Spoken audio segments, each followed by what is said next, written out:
따뜻한 약자와의 동행 간담회 그리고 오늘 오세훈 후보님의 공약 발표까지 이어서 진행하도록 하겠습니다. 안녕하십니까. 오늘 가장 약한 곳이 가장 따뜻한 곳이 되도록 약자와의 동행 간담회와 공약 발표 사회를 맡은 캠프 대변인 김병원입니다. 먼저 오늘 이 자리는 공약을 소개하는 자리에 앞서서 지난 서울시의 정책이 실제 시민의 삶 속에서 어떤 의미였고 또 어떻게 우리 시민들의 힘이 됐는지를 듣는 자리로 먼저 마련했습니다. 오늘 그런 의미를 가진 시민분들을 특별히 모셨는데요. 서울론을 통해서 자신의 가능성을 다시 확인한 청년, 그리고 희망의 인문학을 통해서 삶의 방향을 다시 붙잡은 시민, 또 가족들을 돌보면서 내 자신의 미래까지 지켜낸 청년, 이런 네 분의 이야기를 통해서 서울이 앞으로 누구와 어떻게 동행해야 되는지에 대한 이야기들을 함께 깊이 나누고자 합니다. 특히 오늘 행사에 앞서서 공개적인 자리에 함께 하시는 것이 어려웠을 수 있고 또 고민이 됐을 텐데 본인의 경험들을 많은 시민들과 공유하고 더 따뜻한 서울을 만들기 위해 나와주신 시민분들께 감사하다는 말씀 먼저 드립니다. 자, 그럼 행사에 앞서 오늘 참석해 주신 분들을 먼저 소개해 드리겠습니다. 제일 먼저 이주빈 시민님께서 참석해 주셨습니다. 두 번째 박기업 시민님께서 참석해 주셨습니다. 그리고 강세원 시민님께서 참석해 주셨고요. 서세훈 후보님 참석해 주셨습니다. 서문민경님은 마지막에 소개드린 이거 시민선대위원장이셔서 서문민경 시민선대위원장님 참석해 주셨습니다. 그럼 본격적으로 오늘 행사를 시작하겠습니다. 제일 먼저 오늘 후보님의 환영 인사를 먼저 청해 듣고 그 다음 여기 오신 분들의 이야기들을 추가로 청해 듣겠습니다. 예. 앉아서 얘기 드려도 괜찮겠죠? 예, 앉아서 하겠습니다. 예, 이렇게 오늘 사실은 이 자리가 더 따뜻하고 더 건강한 삶의 질 특별시를 향한 여정에서 더 따뜻한 도시, 더 따뜻한 삶의 질 도시에 해당하는 공약을 오늘 말씀을 드리는 자리이긴 합니다만 그 전에 우리 서울시의 따뜻한 정책들을 직접 경험하신 분들 모셔서 그 말씀을 듣고 그 경험자들이 직접 경험하셨던 바가 더 많은 시민 여러분들께 확산될 수 있는 그런 기회를 아마 요청하시지 않을까 싶고요. 그런 시민 여러분들의 바람을 담아서 오늘 공약을 말씀드리는 그런 의미를 담았습니다. 아마 이 자리에는 희망의 인문학을 통해서 새롭게 삶의 의지를 다지신 두 분, 그리고 가족 돌봄 청년이라고 우리가 흔히 부르는데요.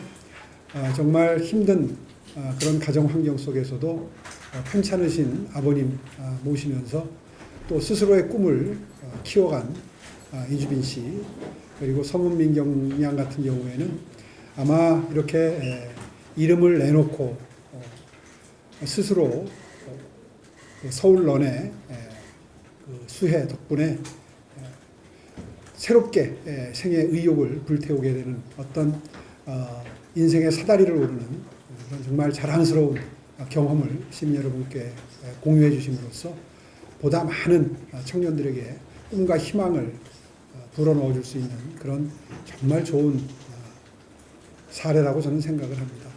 이렇게 네 분이 함께 해주셔서 정말 제가 힘이 나고요.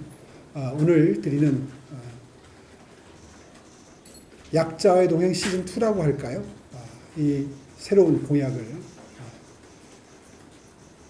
이분들의 경험을 바탕으로 해서 설명드리게 된 것을 정말 뜻깊게 생각합니다. 네 분 말씀 간단히 듣고 그리고 서울시가 제가 준비한 공약 말씀드리겠습니다. 네, 후보님 말씀 감사합니다. 오늘 네 분 중에서 첫 번째 말씀을 먼저 이주빈 시민님께 청해 들었으면 하는데 잘 알고 있는 것처럼 가족 돌봄 청년이라고 얘기를 합니다. 본인의 미래를 돌보기도 쉽지 않은 시간에 가족들과 함께 했던 지난달 이야기를 이주빈 시민님께서 먼저 말씀해 주시겠습니다. 네, 안녕하세요. 저는 이주빈이라고 합니다. 현재는 프리랜서 아나운서로 활동을 하고 있고요. 저 같은 경우에는 20살 때 아버지가 뇌질환으로 좀 중증 장애 겸 뇌질환을 얻게 돼서 서울로 좀 올라와서 치료를 좀 받게 되었는데요. 그 이후로 제가 아빠를 간병한 지 9년 차가 벌써 되었습니다. 9년 차가 되었는데 서울에 처음에 올라왔을 때는 막 눈 뜨고 막 코 베어간다 뭐 할머니가 그러실 정도로 좀 어떻게 서울에서 살아남아야 할까 이런 생각을 좀 많이 했던 것 같아요. 저 같은 경우에는 좀 큰 일을 겪고 제가 생각하던 학업과 진로에서 조금 벗어나는 삶을 좀 살게 되면서 주위 친구들이랑 좀 비교를 하고 상황에 대해서 좀 절망하는 순간들도 분명히 있었을 것 같은데 그 순간순간마다 좀 힘을 내야겠다 하는 생각으로 열심히 지금까지 좀 살아왔던 것 같습니다. 그 중간에 좀 영캠이라는 서울시 복지재단에서 좀 활동하는 저와 비슷한 환경에 처한 친구들이 있구나라는 걸 좀 알게 되면서 서로서로 좀 위안도 얻고 도움도 좀 많이 받게 되었던 것 같습니다.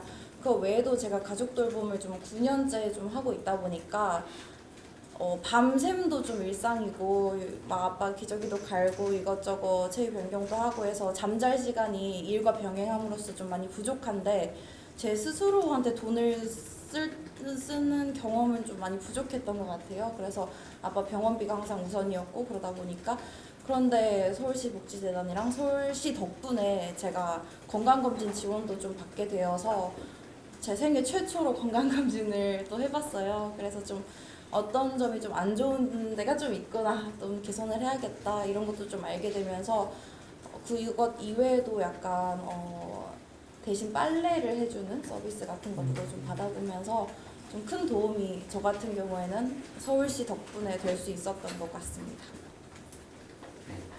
고맙습니다. 다음은 오랜 해외 생활을 했고 또 어려움에 처했을 때 희망의 인문학으로 새로운 희망을 되찾았다고 얘기해 주시는 박기업 시민님의 이야기를 듣도록 하겠습니다. 안녕하세요. 저는 나이가 지금 64세인 박기업이라고 합니다. 한국에서 외국으로 떠날 때는 죽고 싶다는 마음으로 외국을 떠났습니다. 굉장히 외로운 시기를 보내다 보니까 중국이라는 타 지역에서 삶을 다시 살아보려고 노력했지만 너무 힘든 노숙 생활도 많이 하고 어려운 생활을 굉장히 많이 했습니다. 그 기간이 거의 한 13년 동안 있었어요. 그러다가 마지막에 몸이 망가지고 하다 보니까 죽을 수 있는 과정에서 어쩌다 보니까 한국에 들어오게 되었습니다. 그리고 여기 와서 노숙을 하는 과정에서 서울역에 있는 다식세기 종합지원센터라는 곳을 만나게 되었고 거기에서 희망의 인문학이라는 시장님의 정책 과정 중에 하나인 그걸 접하게 되었습니다. 그래서 작년 1년 동안 그 희망의 인문학을 하면서 저에게는 다시 인생을 살아갈 수 있는 어떤 터닝 포인트가 되었던 것 같아요. 너무 수업 시간이 너무 재미있었고 동숭화 학당을 느끼게 하는 그런 교육 과정이었습니다. 교수님들의 어떤 배려하에 저희들은 거의 1년을 그 2시간, 3시간밖에 아니었지만은 제 인생의 성찰을 할 수 있는, 뒤돌아볼 수 있는 기회이기도 했고, 그러므로 인해 가지고 희망의 인문학을 통해서 새 삶을 살 수 있는 목표를 정하게 되었고, 그리고 지금도 시장님의 어떤 그런 정책 때문에 다식세기에서 공공근로를 하고 있습니다. 그래서 저는 앞으로 저도 어떤 남에게 도움이 될 수 있는 일을 할 수가 있다면 남은 기간 동안만이라도 최선을 다해서 봉사하는 그런 일을 하고 싶습니다. 고맙습니다. 다음은 서울시의 대표적인 교육 복지 프로그램입니다. 서울런을 통해서 새로운 삶의 희망을 또 개척하고 있는 서모민경 시민선대위원장님의 얘기를 들어보겠습니다. 네, 안녕하세요. 저는 서울론을 통해 새 삶을 살게 된 서문민경이라고 합니다. 저는 우울증 환자로서 그리고 장애인의 가족으로서 취약계층의 삶을 좀 살았었는데 그럼에도 좀 포기하지 않고 계속 이제 그런 장벽들을 깨고자 먼저 학원에 전화를 해서 기초생활수급자인데 할인 혜택을 받을 수 없겠느냐, 기초생활수급자인데 좀 감면 받을 수 있는 부분이 있냐 좀 많이 물으면서 다녔던 시절이 되게 많이 생각이 납니다. 근데 이제 대부분 돌아오는 답변은 좀 냉랭하게 그런 건 없다. 이래서 좀 많이 그때 마음적으로도 무너지고, 아, 내가 가난한 건 죄가 아닌데 왜 이렇게 나는 죄인처럼 살고 있지? 약간 이런 생각이 들 때쯤에 만나게 된 게 취약계층의 교육격차 해소를 위한 플랫폼인 서울런이었습니다. 그래서 정말 공부로서도 많은 도움을 받았지만 실제로 제 마음에 뭔가 짐을 좀 많이 서울런이 덜어주었고, 그래서 이런 정책들이 좀 앞으로도 계속해서 무궁무진한 발전을 이루었으면 좋겠고, 저같이 좀 많이 어둠 속에 숨어있는 사람들이 이런 정책을 통해서 또 밝은 빛을 보게 되는 그런 사회가, 그런 서울이 되었으면 좋겠습니다. 네, 고맙습니다. 마지막은 삶의 어려운 순간들을 극복하고 희망의 문학으로 새로운 미래를 찾게 된 강세원 시민님의 말씀을 네. 들어보겠습니다. 안녕하세요. 저는 강세원이라고 합니다. 제가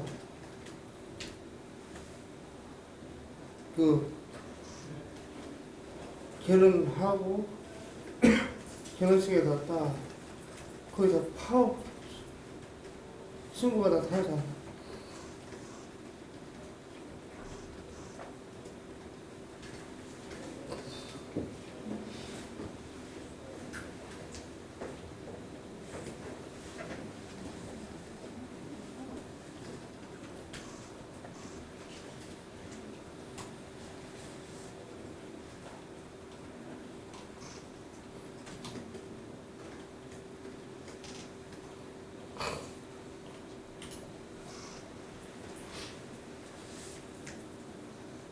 죄송합니다. 조금 진정할 수 있도록 시간이 조금 필요할 것 같습니다. 마음을 조금 더 편안하게 하셨으면 좋겠고요. 조금 준비가 되면 다시 또 말씀할 수 있도록 저희가 그렇게 얘기를 하겠습니다. 오늘 사실 이 자리에는 참석하지 않으셨지만 디딤돌 소득 사업으로 인해서 또 새로운 희망을 얻게 된 시민분이 계십니다. 얼마 전에 저도 한번 만나 뵙고 굉장히 가슴 휴지 좀 있으면 이야기를 휴지 좀 들어본 적이 있어요. 우리 홍민기님의 영상을 먼저 좀 보고 그리고 난 다음에 이야기를 조금 전해드리면 어떨까 합니다. 지금 영상이 하나 준비되어 있는데요. 얼마 전에 같이 일하고 있는 맥도날드 가게에 가서 오세훈 후보님과 함께 대답을 나눴던 홍민기님의 사연을 영상을 통해서 먼저 좀 들어보도록 하겠습니다.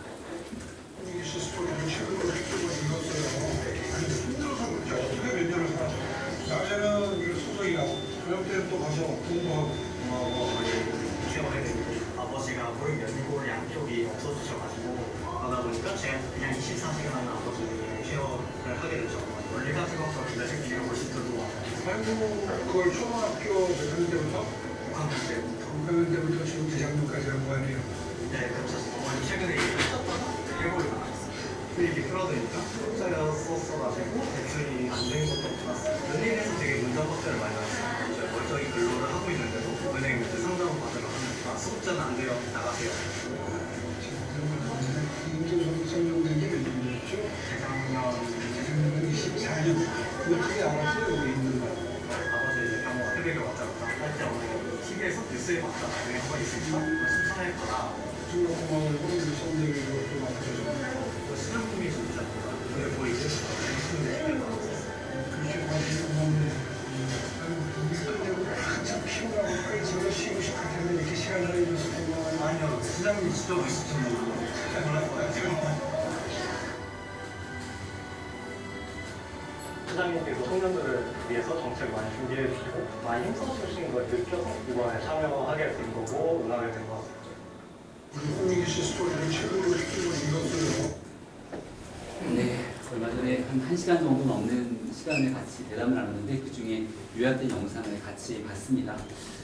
좀 준비가 됐으면 우리 강세원님의 이야기를 좀 더 성에 들어보겠습니다. 제가 결혼식 가지고 신부가 그 결혼장에 나타나지 않았어요.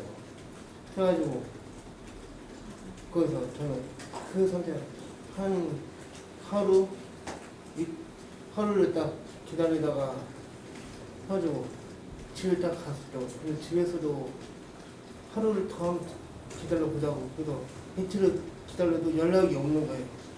아, 하원이구나. 그래가지고 거기서 건강하신 어머니는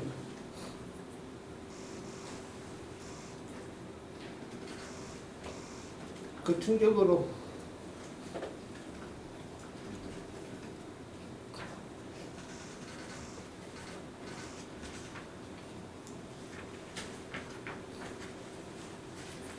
병을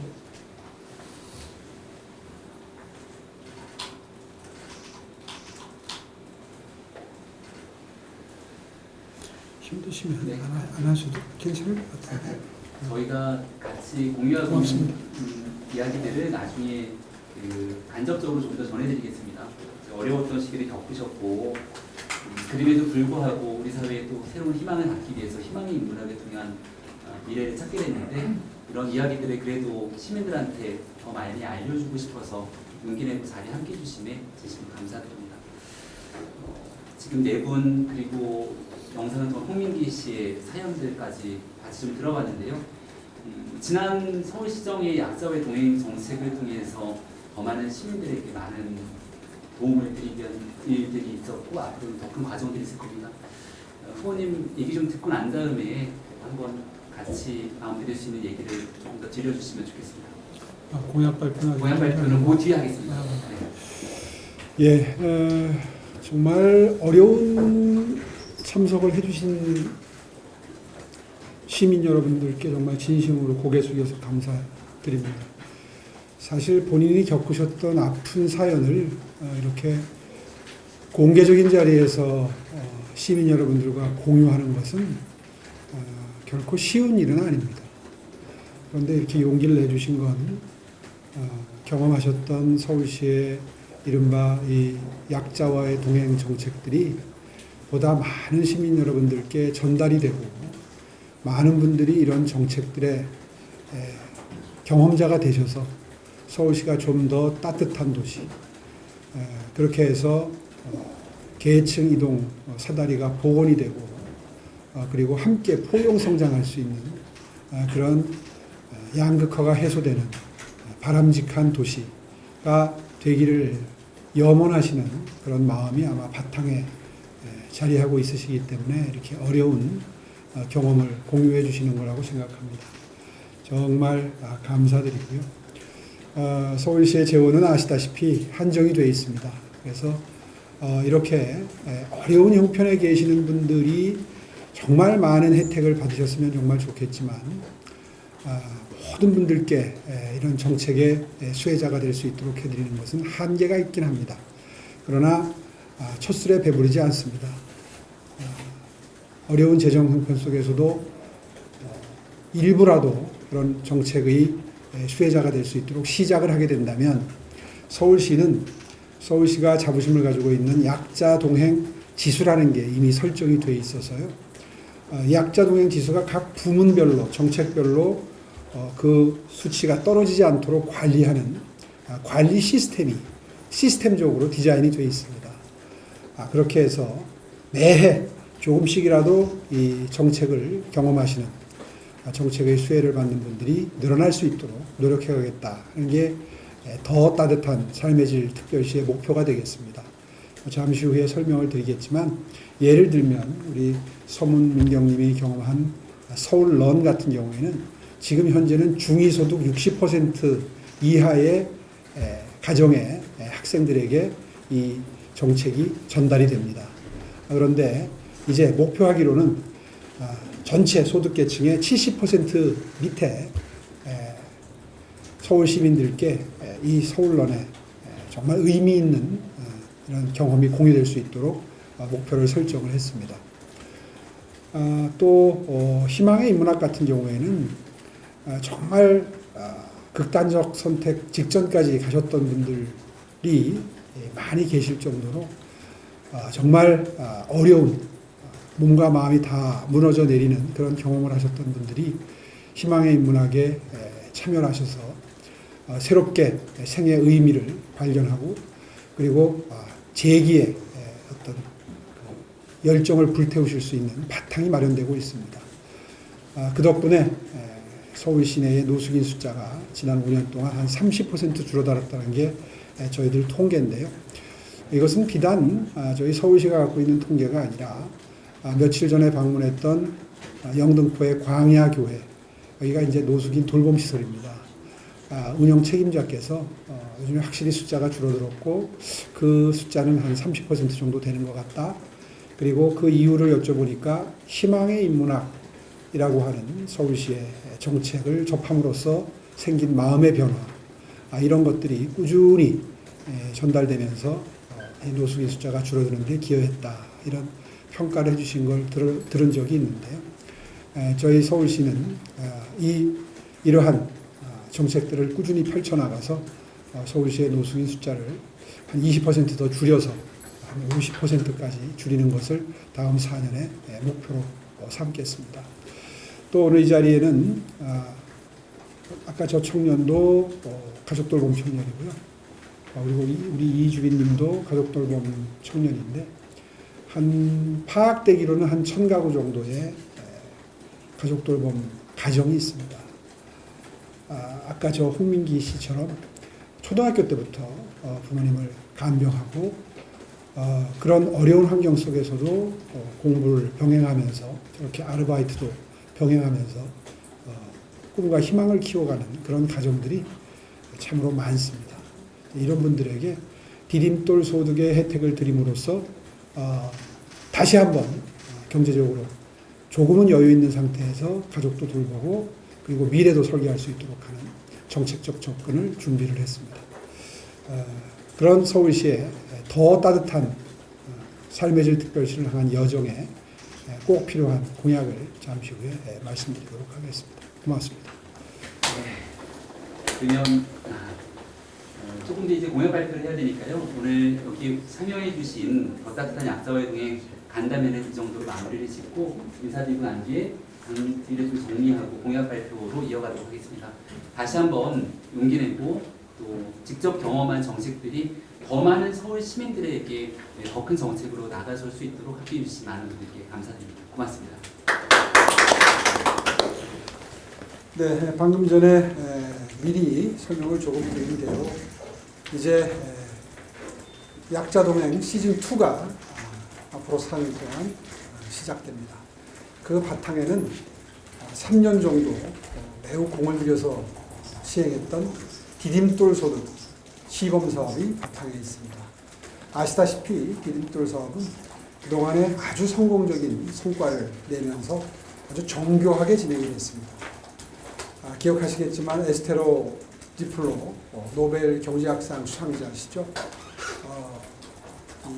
소득보장 실험을 전 세계적으로 수십 군데 도시에서 시행을 해서 노벨 경제학상을 받은 이분이 디딤돌 소득 실험 결과를 접하고 서울시 세미나에 참석하셔서 내가 설계를 했어도 대한민국 수도 서울 같은 이런 발전된 경제가 어느 정도 안정되고 발전된 도시에서는 이런 디딤돌 소득과 같이 설계된 소득보장 제도가 가장 실효적이라고 생각하기 때문에 본인이 설계를 해도 이렇게 했을 것이다 라고 저희 나름대로 분석하면 정말 극찬의 말씀을 해주셨던 그런 결과를 이미 확보를 하고 있습니다. 이제 지금부터 4년 동안은 바로 이러한 디딤돌 소득 첫 3년 동안의 소득보장 실험을 바탕으로 해서 그 수혜자 폭을 좀 더 넓혀가겠다는 게 제 공약 내용이 되겠습니다. 이제 그렇게 해서 오늘 대표적으로 여러분이 참석하셨던 가족 돌봄 청년이 있는 가정이 있고요. 그 다음에 청년 저소득 한부모 가정이 있습니다. 그 다음에 발달장애 아동이 있는 가정이 또 있는데 이 가족 돌봄 청년 가정은 지금 저희가 파악한 바로는 한 1000가구, 그 다음에 청년 저소득 한부모 가정의 경우는 한 7700가구고, 그 다음에 발달장애 있는 아동이 있는 가정은 한 9000가구가 넘습니다. 다 이런 혜택을 드리면 좋겠지만 일단 1단계로 그 중에서 1000가구를 선정하겠습니다. 이렇게 해서 기준 중위소득 100% 이하, 그리고 자산 기준도 있습니다. 저소득층 위주로 설정을 해서 소득 지원은 2년 동안 매월 80만 원에서 110만 원 정도를 1000가구에 지원하게 됩니다. 자산 형성까지도 돕습니다. 수급 기간 2년 동안은 기본으로 하고요. 거기에 더해서 수급 종료 후에 2년 정도를 본인 선택 여하에 따라서는 매칭을 해가지고 본인이 저축하는 데 서울시가 매칭을 해서 도와드림으로써 4년 동안 2천만 원의 자산을 형성할 수 있는 그런 정책이 되겠습니다. 연계 서비스는 서울시의 돌봄이나 교육, 일자리, 보건, 생활 서비스 등이 연계가 되겠습니다. 이 밑에 적시해 놓은 것은 디딤돌 소득 1단계 성과를 지금 보고 계십니다. 제일 중요한 건 바로 이 수치입니다. 자활 성공률이라고 해서 우리 흔히들 탈수급률이라고 합니다. 10가구 중에 1가구 정도가 기초생활수급자 단계에서 탈피했습니다. 이거는 뭐 복지 시범 사업에서 아주 획기적인 수치라고 전문가들이 말씀을 하십니다.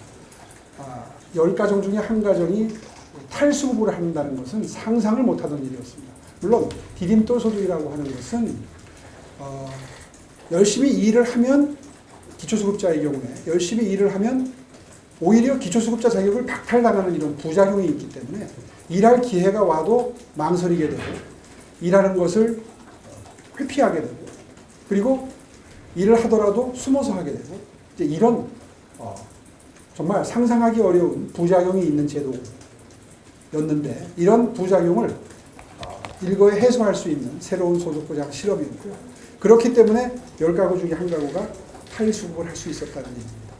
물론 근로소득 증가 가구가 한 33%, 한 3분의 1 정도 되는데요. 이건 뭐 당연하겠죠. 지원도 드리게 되고 또 근로의욕을 상실하지 않기 때문에 근로의욕이 상실하지 않도록 설계되어 있기 때문에 그렇습니다. 그러니까 한계를 설정해서 그 절반을 부족분의 절반을 도와드리는 거거든요. 이제 그렇게 되니까 근로의욕이 오히려 더 높아지는 그런 설계를 자랑하고 있습니다. 어쨌거나 이 디딤돌 소득 이제 시즌 2가 시작이 되는데 그 첫 대상으로 오늘 이 3가지 대상을 선정을 했고요. 앞으로도 계속해서 이런 그 장점을 살려나갈 수 있는 어려운 형편에 있는 가구들을 발굴을 해서 대상을 점차 넓혀가겠다는 게 저희들의 지금 계획입니다. 그리고 두 번째는 아까 그 서울런의 성과를 말씀드렸는데요. 구체적으로 말씀드리면 서울런을 21년도에 첫 도입해서 지금은 37,000명의 초, 중, 고등학교 학생들이 이 서울런 제도를 이용을 하고 있습니다. 이 제도가 워낙 성공적이기 때문에 지자체 중에 7곳, 충청북도, 그 다음에 강원도의 평창, 또 뭐 김포, 인천, 태백, 예천, 영암 등 전국으로 이게 벤치마킹이 이루어지고 있는데요.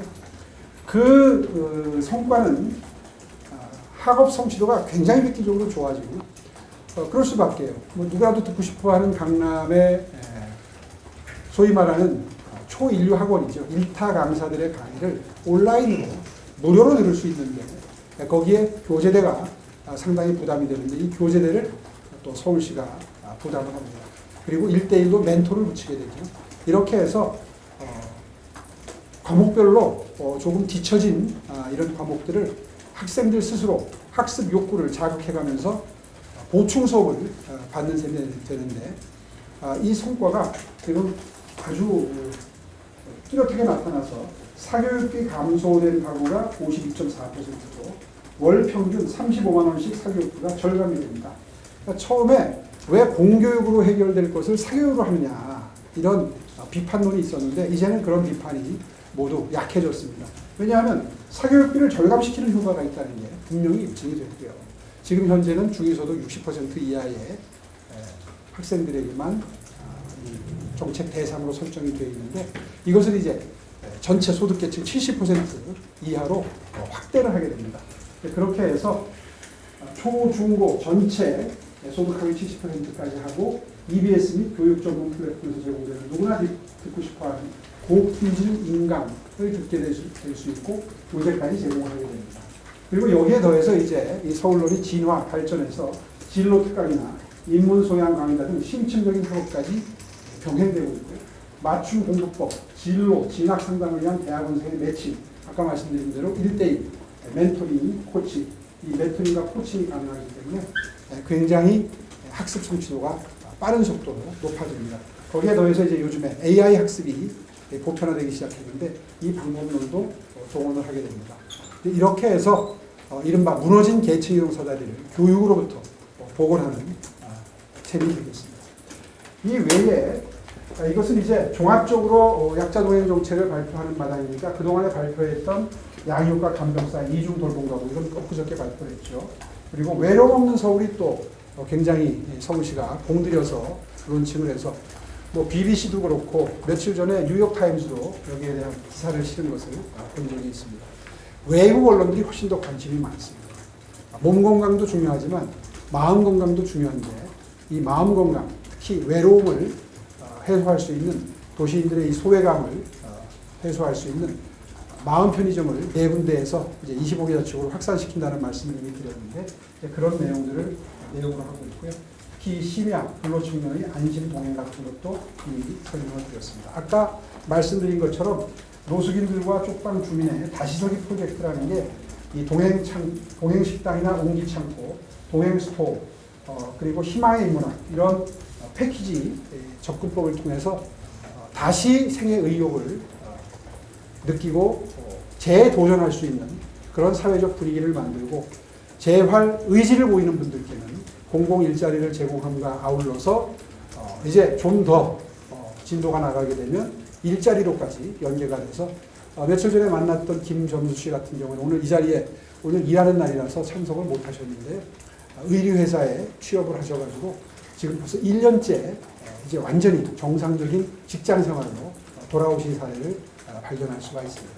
그러니까 이런 오늘 아까 박기엽 씨하고 두 분 이런 사례처럼 이 희망의 문화 코스는요 처음에는 굉장히 기대감을 갖지 않고 프로그램에 참여하셨다가 한 3개월, 6개월 지나면서 완전히 그동안 잊었던 자아를 되찾고 자존감을 되찾고 그리고 새롭게 일자리에 도전하는 이런 정말 우리 정책 입안자 입장에서는 매우 큰 보람이 느껴지는 그런 정책인데요.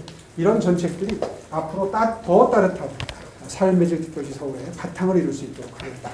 이게 오늘 발표 내용의 골자가 되겠습니다. 감사의 정원 중공식이 있었는데 네. 많은 논란 끝에 이제 어쨌든 중공식까지 이루어져서 수혜가 남다르실 것 같은데 그거에 대해서 수혜 한마디. 네, 오늘 정말 감격적인 날이었습니다.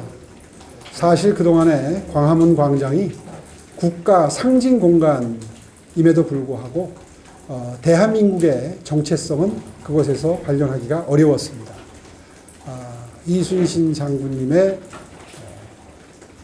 호국정신, 또 그리고 세종대왕님의 애국정신, 애민정신, 이런 조선시대의 가치를 보여주는 어떤 조형물은 있었지만은 대한민국의 정체성인 자유, 민주주의, 그리고 평화, 자유시장 경제 질서, 이런 가치들은 어디에서도 찾기가 어려웠었습니다. 그런데 이제 드디어 오늘 감사의 정원 개장으로 해서 자유와 평화, 민주주의를 우리는 광장에서 직접 유형의 형태로, 조형물의 형태로 만나볼 수 있게 됐습니다. 정말 앞으로 많은 우리 초, 중, 고등학교 학생들이 현장 학습을 통해서 방문할 만한 가치가 있는 공간이 탄생했습니다. 이 공간을 찾게 되면 우리나라가 정말 국가 존망의 위로에 섰을 때 전 세계의 많은 젊은이들이 자유라는 가치, 평화라는 가치, 민주주의라는 가치를 지키기 위해서 수만 명이 피를 흘렸던 그 상징적인 모습을 이 공간 방문을 통해서 피부로 실감할 수 있게 되고 그 이후에 도움을 받음으로써 번영의 역사를 시작을 했고 대한민국이 경제력을 일금으로써 그것을 바탕으로 우리에게 도움을 줬던 국제사회에 다시 도움으로 되갚는 그렇게 해서 감사의 마음을 보답으로 실천하는 그런 대한민국의 위상을 이 공간을 통해서 실감하실 수 있게 됩니다. 일각에서는 오해가 큰 것 같습니다. 이것이 마치 무슨 보수의 가치를 보여주는 것처럼 오해를 하는 분들이 일부 계시는데 전혀 그렇지 않죠. 현장에 임해보면 그곳이 상징하는 바가 전혀 그 일부에서 반대하는 분들이 바라보는 그런 공간이 아님을 분명하게 아실 수 있게 될 겁니다. 선거 직전에 개장을 하다 보니까 그런 그 음해 내지는 폄훼가 가능한데요. 사실 국토교통부의 공사 중지 명령이 없었다면 벌써 한 달 전쯤에 개장을 할 수 있었을 겁니다. 그런데 국토교통부가 아주 경미한 절차적인 누락을 핑계 삼아서 공사 중지 명령을 내렸고 서울시는 묵묵히 그 결정을 존중했습니다. 사실 서울시 내부 절차를 흠결한 것이기 때문에 다툴 수도 있었습니다. 그러나 한 달 정도 수년되는 것에 불과하다면 굳이 정부와 갈등 국면을 노정하는 것보다는 존중하고 공사를 계속해도 전혀 개장에 지장이 없다 하는 판단으로 한 달 정도 수년되는 것을 수용했습니다. 이제 그러다 보니까 예비 후보 등록을 한 이후에 이렇게 오늘 개장식에 참여를 하게 돼서 참으로 송구스럽게 생각합니다. 어쨌거나 오늘 개장에 대해서 정원호 후보는 무슨 선거용 보여주기 전시행정이다 이런 류의 비판을 했는데 참으로 가당치 않습니다. 정부에서 공사중지 명령을 내리지 않았다면 벌써 한 달 전에 개장할 수 있었다는 건 온 국민이 다 알고 계시고요. 그리고 이 사업이 시작된 것은 벌써 2년 전입니다. 아니 임기 5년에 시장 임기를 하면서 2년 전에 시작을 했는데 이것을 선거에 맞추어서 선거용으로 준비를 했다고 폄하하는 것은 정말 경쟁 후보로서 해서는 안 될 언행이라고 저는 생각을 합니다. 차라리 정정당당하게 그 취지에 동의할 수 없다면 동의할 수 없다. 그 취지에 동의를 한다면 참 바람직한 공간을 만들었다. 이렇게 정정당당하게 평가를 하면 될 일이지 선거용 사업이다. 이렇게 본질을 회피하는 이런 평가를 하는 것은 전형적으로 정원호 후보식 두루뭉술한 현실 회피가 아닌가 저는 그렇게 생각을 하고요. 차라리 당당하게 요구하겠습니다. 한번 그 가치에 대해서 논쟁을 하십시다. 일단 정원호 후보의 이 공간에 대한 본인의 가치 판단을 얘기해 주십시오. 이것이 우리의 자랑스러운 번영의 역사와 그것을 바탕으로 한 국제사회의 기여 그리고 그 근저에는 자유민주주의가 있다 하는 사실을 부정하고 싶은 것인지 그렇다면 정원호 후보가 광화문 광장에 만들고 싶은 정체성은 무엇인지 정정당당하게 의견을 표명하고 토론에 임해 주실 것을 다시 한번 요청드립니다. 네, 다음 질문 주시죠. 네. 후보님 말씀 잘 들었습니다. 어제 정원호 후보 경찰 폭행 흔들면이 공개됐는데 경쟁 후보로서 어떻게 바라보시는지 궁금합니다. 글쎄요. 벌써 한 20, 30년 전의 얘기 아닌가요? 그거에 대해서 제가 직접 언급하는 것은 사실은 썩 그렇게 제가 원하는 바가 아닙니다. 다만 기왕에 판결문이 공개가 됐으니까 그 싸움과 폭행의 원인에 대해서는 성의 있게 해명을 하는 것이 아마 후보자로서는 당연히 해야 될 도리가 아닌가 그렇게 생각을 합니다. 네, 이어서 질문 주시죠. 네, 뉴스원 김준입니다. 네, 후보님 정원호 후보가 공소취소 특검 문제에 대해서 정쟁으로 몰고 가지 말라며 구체적인 입장을 밝히지 않고 있습니다. 네, 그렇다면 최근 불거진 여러 현안들에 대해서도 정원호 후보가 입장에 견지할 필요가 있을지도 여쭙고 싶은데요. 최근 호르무즈 해협에 정박해 있던 나무 선박 피격은 국민 안전이 걸린 외교 안보 사안이라고 저는 좀 생각이 좀 들고 어제 이재명 대통령은 국회의장 선거 관련 권리당원 선호 투표제에 대해 설명하면서 조정식 의원에게 투표한 지지자의 사진을 자신의 X 계정에 공유한 것과 관련해서 선거 개입 당무 개입 논란도 번지고 있습니다. 이러한 사안들에 대해서 정 후보가 입장을 밝혀야 하는 것인지, 만약 입장을 밝히지 않는다면 서울시장 후보로서 책임 있는 태도라고 보시는지 궁금합니다. 예, 지금 뭐 여러 가지 사안을 한꺼번에 물어보셨기 때문에 한꺼번에 답변 드리기는 성격상 적절치 않은 것 같습니다. 일단 후르무즈 해협에서의 우리 선박, 피습, 그리고 피격, 그리고 우리 그 국민이 또 부상을 당했다는 거 아닙니까? 이제 그렇게 되면 그 원인에 대해서는 적어도 국민의 알 권리 차원에서 분명히 밝히고 그 다음에 외교적 해결책을 찾는 것이 순서겠지요. 그러나 이 사안에 대해서 정원호 후보가 꼭 의견을 뭐 내라 마라 할 사안은 아닙니다. 서울시장 대한민국 수도 서울 1000만 시민을 대표하는 분 입장에서는 본인의 판단 여하에 따라서는 이 부분에 대해서 언급을 할 수도 있고 하지 않을 수도 있겠지요. 그 판단, 그 후보의 이러한 사안을 보는 시각에 대한 판단은 유권자 여러분들의 몫이라고 생각을 합니다. 두 번째 사례, 정당 내부의 문제가 되겠는데요. 민주당과 집권 세력 내부의 어떤 역학관계라든가 이런 것들을 바탕으로 한 일련의 정치적인 움직임에 대해서 정원호 후보가 거기에 어떤 입장을 견지하든 그것은 저는 자유라고 생각합니다. 뭐 그런 문제까지 제가 일일이 분명한 입장을 요구하거나 할 사안은 아니라고 생각합니다. 네. 네, 안녕하세요. 저 MBC의 임현입니다.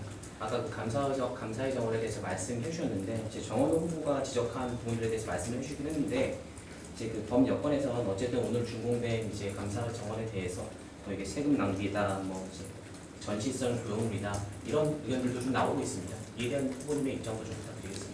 그러니까 세금 낭비다, 전시성 조형물이다, 혹은 극우 세력에 대한 구애 정치 사업이다. 뭐 여러 차원에서의 비판이 지금 민주당 쪽에서 나오고 있는데요. 그 판단은 결국 서울 시민 여러분들의 몫입니다. 현장에 한번 와보시면 그 공간은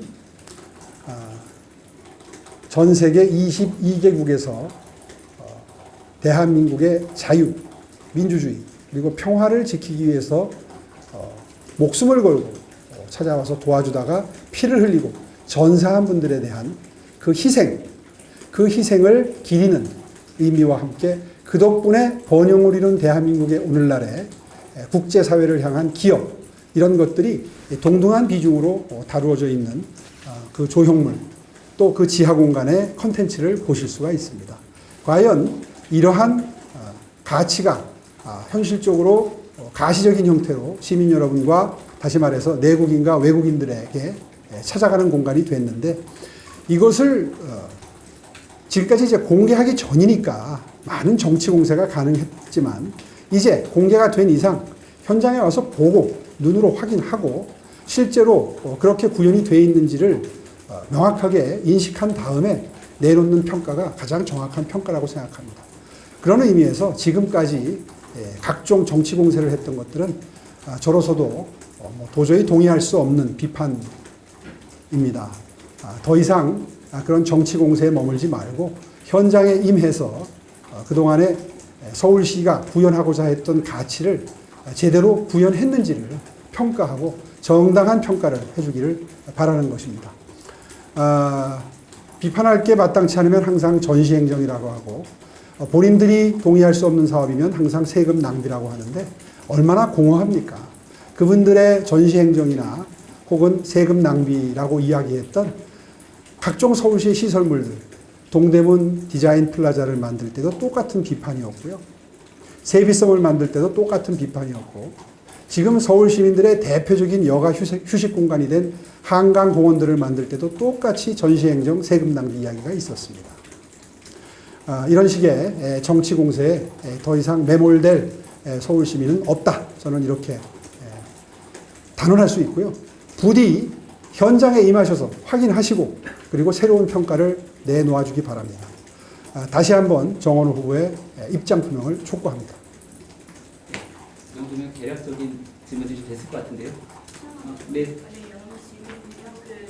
오늘 당대표께서는 서울시장에 이제 가시기에는 오시지 않으시고 그런 충남 중국이 있으셨던 걸로 알고 있는데 서울을 비롯한 어쨌든 당과 이제 반대로 당 지도부와 거리를 두고 있다 이런 얘기를 나오고 있는데 어떻게 좀 생각하십니까? 네, 이번 선거는 생활 행정을 향한 선거입니다.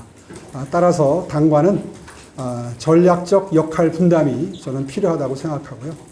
강력한 대여 투쟁의 전선에는 당 지도부가 필요하지만 생활 행정에 대한 공약 발표나 입장 표명에는 후보자를 중심으로 한 브랜드와 메시지로 선거를 치르는 것이 가장 바람직하다는 게 저의 일관된 생각입니다. 네, 시민중심 선대위께서 얘기해온 만큼 그 부분으로 참조해 주시면 좋겠습니다. 네. 네. 그 혹시 선거 사무실 개소식은 좀 언제 하실 계획이신지, 그리고 그때도 이제 당대표 초청이나 이런 부분들은 좀 고려하지 않고 계신 것인지. 저희는 개소식을 별도로 고려하지 않습니다. 이미 제가 한번 공개적으로 설명을 드린 걸로 기억을 하는데요. 저희는 지난 주말에, 지난 주말이죠. 일요일 날 시민선대위 발족식을 이미 했습니다. 오늘 여기 오신 분들의 일부도 그 자리에 참석을 하셨는데요. 저희는 시민동행선대위로 선거를 치르겠다는 말씀을 이미 공언을 했고, 그날에 그 시민선대위 출범식으로 개소식을 대신했다고 생각을 합니다. 네. 예. 네. 말씀하시죠. 조선비즈 김소연입니다. 오늘 감사회정을 현장에서도 있었는데 그 전장형 관계자분들께서 후보님에게 좀 요구하시는 바가 있으신 것 같은데 혹시 목소리 들어주시면. 예, 전장현이 지금 이른바 그림자 투쟁을 시작을 했습니다. 제가 보기에는 분명하고도 명백한 선거 운동 방해입니다. 저분들의 목적은 분명합니다. 이미 제가 여러 차례 입장을 분명히 밝혔습니다. 본인들이 서울시의 보조금을 가지고 박원순 시장님 시절에 서울시의 도움을 받아서 권리중심 일자리라는 그럴듯한 이름으로 일자리 지원을 받았는데요. 그 내용은 각종 시위, 농성, 캠페인을 하는데 장애인들을 동원하는 것을 일자리로 포장을 한 것입니다. 서울시는 그것을 일자리로 보지 않습니다. 전 세계 어느 나라에서, 전 세계 어느 도시에서 정부에 대해서 본인들의 예산 확보를 위한 투쟁을 하면서 그 현장에 참가하는 장애인들에게 일자리라는 명목으로 수당을 지급하는 나라가 어디에 있겠습니까? 지금 저의 선거운동 현장을 계속 찾아다니면서 저에게 건의사항이라고 문건을 전달을 하는데 그 내용도 역시 권리중심 일자리를 복원시켜달라는 겁니다. 그것을 일자리로 보고 자꾸 해고라는 표현을 쓰는데요. 해고는 고용이 되어 있을 때 해고가 가능한 것이죠. 현장에 나오는 장애인들에게 그 캠페인에 혹은 여러분들 기억하시는 지하철을 멈춰 세우고 공공교통수단을 멈춰 세우는 분명한 범법행위입니다. 그런 범법행위를 하는 데에 장애인들이 참석하는 것을 일자리로 보고 수당을 지급하는 이런 행태에 대해서 합법화하는 걸 인정해달라는 취지의 주장을 하고 계시는 거거든요. 이것은 도저히 받아들일 수 없는 주장임을 분명히 합니다.